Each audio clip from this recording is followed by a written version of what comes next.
Bismillahirrahmanirrahim. Assalamualaikum warahmatullahi wabarakatuh.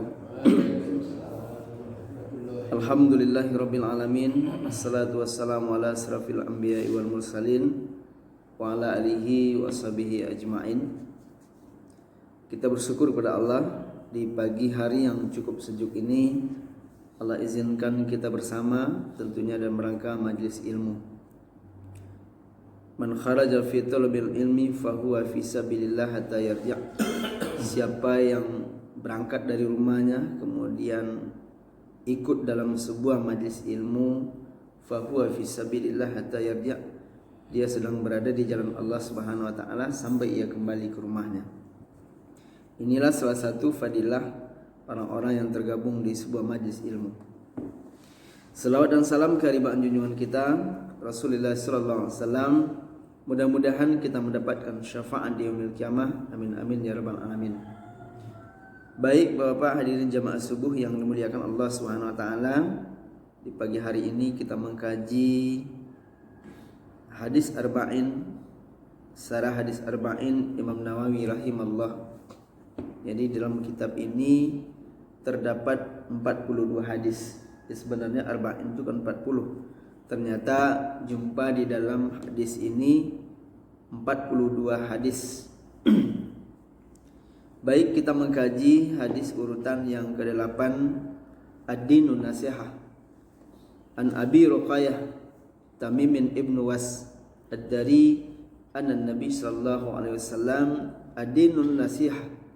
Qulna liman qala lillahi wa li kitabihi wa li rasulihi wali a'immatim muslimin wa ammatihim, rawahu Muslim. Jadi hadis ini dari Abu Ruqayyah Tamim bin Aus Ad-Dari radhiyallahu anhu. Sungguhnya Nabi sallallahu alaihi wasallam bersabda, agama itu adalah nasihat. Kami bertanya, untuk siapa ya Rasul? Rasulullah menjawab, untuk Allah, kitabnya, Rasulnya, para pemimpin kaum muslimin, dan seluruh umat Islam. Hadis ini diriwayatkan oleh Imam Muslim.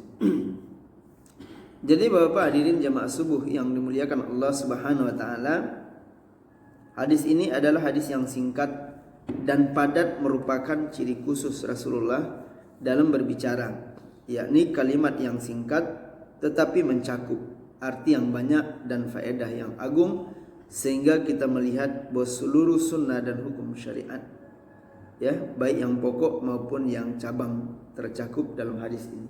Ad-Dinun Nasihah. Jadi ad-din itu agama. Agama itu berasal dari bahasa Sanskerta, terdiri dari dua kata, a dan gama. A artinya tidak, gama artinya kacau. Jadi ketika kita gabung artinya tidak kacau. Apa yang dimaksud? Orang yang beragama insya Allah kehidupannya tidak akan kacau. Orang yang beragama akan dibimbing oleh Allah Subhanahu wa taala dalam menyelesaikan berbagai macam persoalan. Makanya ad-dinun nasihah. Orang yang dekat dengan agama, menjalankan perintah agama yang dianjurkan oleh Rasulullah SAW atas perintah Allah Subhanahu wa taala, maka dia senantiasa mendapatkan nasihat. Nah, jadi ternyata Bapak hadirin yang berbahagia, kalau kita ingin selalu mendapatkan nasihat, maka jalankan perintah Allah, kemudian ikuti aturan agama yang sudah ditetapkan oleh Allah dan juga Rasulullah SAW. Jadi Bapak hadirin jamaah yang dimuliakan Allah SWT, kita perhatikan yang pertama, nasihat kepada Allah. Nasihat kepada Allah dengan beriman kepada Allah, tidak menyekutukannya, tidak tersesat dalam meyakini sifatnya. Nah, jadi Allah Subhanahu wa taala mesti dan wajib kita imani. Walaupun Allah Subhanahu wa taala itu gaib, ya, tetapi keberadaan Allah itu ditunjukkan dengan alam yang Ia ciptakan dan termasuk seluruh isi alam ini. Nah, dan rezeki-rezeki yang diberikan oleh Allah. Ini salah satu bahwa Allah Subhanahu wa taala benar-benar ada. Allah Subhanahu wa taala wajib kita imani. Coba kita lihat betapa Allah membangun langit, betapa Allah membangun laut, betapa Allah membangun gunung-gunung semuanya. Jadi semakin kita pikirkan, ya, semakin kita lihat alam ciptaan ini, semakin tumbuh rasa cinta kepada Allah. Tak mungkin alam berdiri sendiri tanpa ada yang menciptakan. Siapa yang menciptakan? Ya Allah Subhanahu wa taala. Maka dari itu kita beriman kepada Allah dengan cara mengikuti nasihat-nasihat agamanya. Ini yang pertama. Kemudian yang kedua, Bapak hadirin yang berbahagia, nasihat kepada kitabullah, yaitu dengan beriman kepada kitab-kitab samawi yang diturunkan oleh Allah, ya, beriman bahwa Al-Quran adalah penutup dan pembenar atas semua kitab sebelumnya. Jadi agama samawi ataupun kitab samawi, ya, adalah kitab yang diturunkan termasuk Al-Quranul Karim. Mana kitabnya itu? Ada Zabur, ada Injil, ada Taurat, ada Al-Quranul Karim. Jadi semua ini sebenarnya berasal dari agama samawi, ya, yang senantiasa bertauhid kepada Allah Subhanahu wa taala. Tapi namun seiring perjalanan waktu, ada tangan-tangan yang tidak bertanggung jawab untuk merubah kitabnya sendiri sesuai dengan selera, sesuai dengan keinginan mereka. Mereka rubah. Nah, sehingga antara satu kitab dengan kitab yang lain itu tidak sama. Nah, artinya Injil sama Injil berbeda itu. Tetapi Al-Quranul Karim dari ujung bumi sampai kemanapun, ya, dari Sabang ke Merauke, seluruh bumi yang ada di negara ini, ya, seluruh negara yang ada di bumi ini, Al-Qurannya sama. Di awal dengan Al-Fatihah, kemudian di akhir dengan An-Nas. Nah, memang ada tangan-tangan yang tidak bertanggung jawab berusaha untuk merubah teks Al-Quran, tetapi Al-Quran sungguh dijaga oleh Allah, pasti ketahuan. Jadi tidak akan bisa orang untuk mencoba merubah, ya, merusak Al-Quran itu sendiri dengan cara melakukan perubahan teks. Insya Allah ini senantiasa dijaga oleh Allah Subhanahu wa taala. Nah, Bapak-bapak hadirin jamaah yang dimuliakan Allah Subhanahu wa taala, maka kata Allah, sungguh kamilah yang menurunkan Al-Quran dan sungguh kami benar-benar memeliharanya. Ini tercantum dalam surah Al-Hijr ayat 19. Jadi Al-Quran dijaga oleh Allah, dipelihara oleh Allah, bukan hanya sekedar diturunkan, tetapi lengkap dengan pemeliharaannya. Nah, inilah Al-Quranul Karim, kelebihannya dibandingkan kitab-kitab yang lain. Nah, timbul pertanyaan, apakah agama samawi itu dikatakan agama Kristen? Tidak. Agama samawi itu adalah agama tauhid yang mencintai Allah Subhanahu wa taala. Ya, kitab Taurat, kitabnya benar, tetapi sayangnya, ya, umat, orang-orang ataupun tangan yang tidak bertanggung jawab berani melakukan sebuah perubahan. Namun Al-Quran luar biasa, dijaga oleh Allah, disempurnakan oleh Allah. Kemudian Al-Quran adalah hudalin nas, petunjuk bagi manusia. Jadi maka dari itu, ad-din tadi mengacu kepada Al-Quran dan hadis. Makanya kita akan mendapatkan nasihat-nasihat terbaik selama kita mau mengikuti ajaran agama itu. Kemudian Bapak hadirin jamaah yang dimuliakan Allah Subhanahu wa taala, ya, kita perhatikan nasihat seorang muslim kepada kitab Rabbnya adalah yang pertama, membaca dan menghafalnya. Karena membaca akan mendapatkan ilmu dan makrifat. Jadi Bapak hadirin yang berbahagia, ketika kita membaca Al-Quranul Karim, satu huruf 10. Coba kita bayangkan setiap hari kita membaca satu halaman, setiap pekan kita membaca satu minggu, ataupun mungkin barangkali ada orang yang baca satu hari itu satu juz, Masya Allah. Coba kita bayangkan betapa banyak pahala yang dijanjikan oleh Allah Subhanahu wa taala. Setiap hurufnya itu mendapatkan 10 pahala. Nah, ini Masya Allah. Kemudian yang kedua adalah membacanya dengan tartil. Nah, ini bukan hanya sekedar baca, tetapi berusaha untuk memperbaiki bacaan dengan tartil, lantunan-lantunan irama yang menyejukkan. Itulah tartil. Nah, kemudian mentadaburi makna-makna Al-Quran. Artinya apa? memahami ayat-ayat Allah Subhanahu wa taala termasuk dengan terjemahannya. Nah, apa yang disampaikan oleh Allah Subhanahu wa taala sedikit-sedikit kita mesti paham dengan maknanya. Kemudian adalah mengajarkan kepada generasi muda agar mereka mampu mengemban tanggung jawab dalam menjaga dan menghafal Al-Qur'anul Karim. Nah, jadi termasuk ya dalam mengajarkan kepada generasi muda.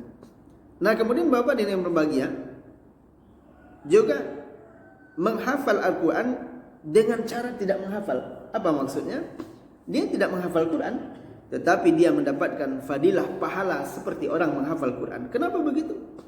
Ternyata dia mau membantu mewakafkan sebagian hartanya, membelikan Al-Quranul Karim kepada lembaga-lembaga tahfiz Quran. Ini Masya Allah. Walaupun dia tidak hafal Quran, tetapi dia mau mewakafkan, membelikan Al-Quran, diantarkan ke yayasan ataupun lembaga-lembaga tahfiz Quran. Nah, coba bayangkan, semakin banyak orang yang menghafal Quran dari Quran yang kita berikan tersebut, dari Quran yang kita wakafkan, insya Allah kita tetap mendapatkan pahala. Nah, coba ini luar biasa. Jadi Bapak hadirin yang berbahagia, kemudian berikutnya kita ringkas saja ya. Berikutnya adalah nasihat kepada Rasulullah. Apa maksudnya? Yaitu dengan membenarkan risalahnya, mengimani apa yang dibawanya berupa Al-Quran dan Sunnah, mencintai dan mentaatinya. Jadi mencintai Rasulullah adalah konsekuensi dari cinta kepada Allah Subhanahu wa taala. Kalau kita cinta kepada insan kamil, Rasulullah SAW yang dicintai oleh Allah, berarti otomatis kita mencintai Allah Subhanahu wa taala. Bapak hadirin yang berbahagia, kemudian nasihat kepada para pemimpin muslimin.